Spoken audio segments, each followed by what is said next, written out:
श्रावण माह महात्म्य दूसरा अध्याय। श्रावण मास में विहित कार्य। ईश्वर बोले, हे महाभाग, आपने उचित बात कही है। हे ब्रह्मपुत्र, आप विनम्र, गुणी, श्रद्धालु तथा भक्ति संपन्न श्रोता हैं। हे अंग, आपने श्रावण मास के विषय में विनम्रतापूर्वक जो पूछा है उसे तथा जो नहीं भी पूछा है वह सब अत्यंत हर्ष तथा प्रेम के साथ मैं आपको बताऊंगा। द्वेष न करने वाला सबका प्रिय होता है और आप उसी प्रकार के विनम्र हैं, क्योंकि मैंने आपके अभिमानी पिता ब्रह्मा का 5वां मस्तक काट दिया था तो भी आप उस द्वेष भाव का त्याग कर मेरी शरण को प्राप्त हुए हैं। अतः हे तात, मैं आपको सब कुछ बताऊंगा, आप एकाग्रचित होकर सुनिए। हे योगिन, मनुष्य को चाहिए कि श्रावण मास में नियमपूर्वक नक्तव्रत करे और पूरे महीने भर प्रतिदिन रुद्राभिषेक करे। अपनी प्रत्येक प्रिय वस्तु का इस मास में त्याग कर देना चाहिए। पुष्पों, फलों, दांतों, तुलसी की मंजरी तथा तुलसी दलों और बिल्वपत्रों से शिवजी की लक्ष्य पूजा करनी चाहिए। 1 करोड़ शिवलिंग बनाना चाहिए और ब्राह्मणों को भोजन कराना चाहिए। महीने भर धारण पारण व्रत अथवा उपवास करना चाहिए। इस मास में मेरे लिए अत्यंत प्रीतिकर पंचामृताभिषेक करना चाहिए। इस मास में जो जो शुभ कर्म किया जाता है वह अनंत फल देने वाला होता है। हे मुने, इस माह में भूमि पर सोए, ब्रह्मचारी रहें और सत्य वचन बोले। इस मास को बिना व्रत के कभी व्यतीत नहीं करना चाहिए। फलाहार अथवा हविष्यान ग्रहण करना चाहिए। पत्ते पर भोजन करना चाहिए। व्रत करने वाले को चाहिए कि इस मास में शाक का पूर्ण रूप से परित्याग कर दे। हे मुनिश्रेष्ठ, इस मास में भक्तियुक्त होकर मनुष्य को किसी न किसी व्रत को अवश्य करना चाहिए।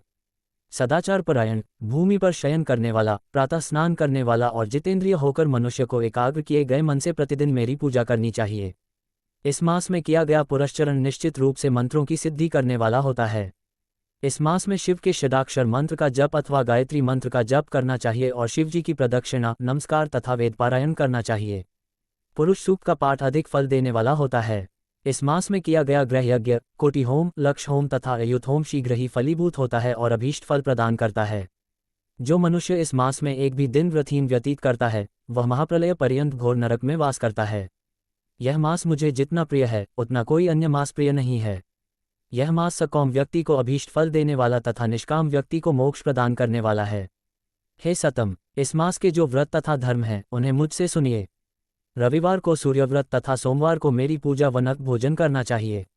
श्रावण मास के पहले सोमवार से आरंभ करके 3.5 महीने का रोटक नामक व्रत किया जाता है। यह व्रत सभी वांछित फल प्रदान करने वाला है। मंगलवार को मंगल गौरी का व्रत, बुधवार व बृहस्पतिवार के दिन इन दोनों वारों का व्रत, शुक्रवार को जीवंतिका व्रत और शनिवार को हनुमान तथा नरसिंह का व्रत करना बताया गया है। हे मुने, अब तिथियों में किए जाने वाले व्रतों का श्रवण करें। श्रावण के शुक्ल पक्ष की द्वितीया तिथि को औदुंबर नामक व्रत होता है। श्रावण के शुक्ल पक्ष की तृतीया तिथि को गौरी व्रत होता है। इसी प्रकार शुक्ल की चतुर्थी तिथि को दुर्वागणपति नामक व्रत किया जाता है। हे मुने, उसी चतुर्थी का दूसरा नाम विनायकी चतुर्थी भी है। शुक्ल पक्ष में पंचमी तिथि नागों के पूजन के लिए प्रशस्त होती है। हे मुनिश्रेष्ठ, इस पंचमी को रौरवकल्पादि नाम से जानिए। षष्ठी तिथि को सुपोदन व्रत और सप्तमी तिथि को शीतला व्रत होता है। अष्टमी अथवा चतुर्दशी तिथि को देवी का पवित्रारोपण व्रत होता है। इस माह के शुक्ल तथा कृष्ण पक्ष की दोनों नवमी तिथियों को नक्तव्रत करना बताया गया है। शुक्ल पक्ष की 10वीं तिथि को आशा नामक व्रत होता है। इस मास में दोनों पक्षों में दोनों एकादशी तिथियों को इस व्रत की कुछ और विशेषता मानी गई है। श्रावण मास के शुक्ल पक्ष की द्वादशी तिथि को श्री विष्णु का पवित्रारोपण व्रत बताया गया है। इस द्वादशी तिथि में भगवान श्रीधर की पूजा करके मनुष्य परम गति प्राप्त करता है। उत्सर्जन, उपाकर्म, सभादीप, सभा में उपाकर्म, इसके बाद रक्षाबंधन, पुनः श्रवणाकर्म, सर्पबलि और हयग्रीव का अवतार, ये 7 कर्म पूर्णमासी तिथि को करने हेतु बताए गए हैं। श्रावण मास के कृष्ण पक्ष में चतुर्थी तिथि को संकष्ट चतुर्थी व्रत कहा गया है और श्रावण मास के कृष्ण पक्ष की 5वीं तिथि के दिन मानवकल्पादि नामक व्रत को जानना चाहिए। हे द्विजोतम, कृष्ण पक्ष की 8वीं तिथि को श्री कृष्ण का पूर्णावतार हुआ, इस दिन उनका अवतार हुआ, अतः महान उत्सव के साथ इस दिन व्रत करना चाहिए। हे मुनिश्रेष्ठ, इस अष्टमी को मनवादी तिथि जानना चाहिए। श्रावण मास की अमावस्या तिथि को पिथौराव्रत कहा जाता है। इस तिथि में कुशों का ग्रहण और वृषभों का पूजन किया जाता है। इस मास में शुक्ल पक्ष की प्रतिपदा तिथि से लेकर सब तिथियों के पृथक पृथक देवता हैं। प्रतिपदा तिथि के देवता अग्नि, द्वितीया तिथि के देवता ब्रह्मा, तृतीया तिथि की गौरी और चतुर्थी के देवता गणपति हैं। पंचमी के देवता नाग हैं और षष्ठी तिथि के देवता कार्तिकेय हैं। सप्तमी के देवता सूर्य और अष्टमी के देवता शिव हैं। नवमी की देवी दुर्गा, दशमी के देवता यम और एकादशी तिथि के देवता विश्वदेव कहे गए हैं। द्वादशी के विष्णु तथा त्रयोदशी के देवता कामदेव हैं। चतुर्दशी के देवता शिव, पूर्णिमा के देवता चंद्रमा और अमावस्या के देवता पितर हैं। ये सब तिथियों के देवता कहे गए हैं। जिस देवता की जो तिथि हो उस देवता की उसी तिथि में पूजा करनी चाहिए। प्रायः इसी मास में अगस्त्य का उदय होता है। हे मुने, मैं उस काल को बता रहा हूँ, आप एकाग्रचित होकर सुनिए।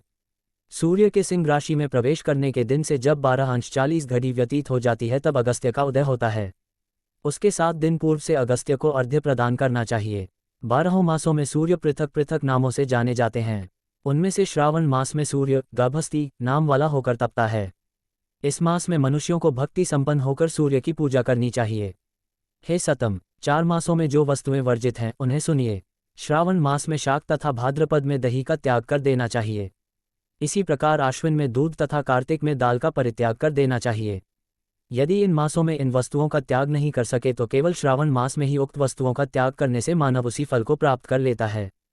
हे मानद, ये बात मैंने आपसे संक्षेप में कही है। हे मुनिश्रेष्ठ, इस मास के व्रतों और धर्मों के विस्तार को सैकड़ों वर्षों में भी कोई नहीं कह सकता। मेरी अथवा विष्णु की प्रसन्नता के लिए संपूर्ण रूप से व्रत करना चाहिए। परमार्थ की दृष्टि से हम दोनों में भेद नहीं है। जो लोग भेद करते हैं वे नरकागामी होते हैं। अतः हे सनत कुमार, आप श्रावण मास में धर्म का आचरण कीजिए। इस प्रकार ईश्वर सनत कुमार संवाद के अंतर्गत श्रावण व्रतोद्देश्य कथन नामक दूसरा अध्याय पूर्ण हुआ।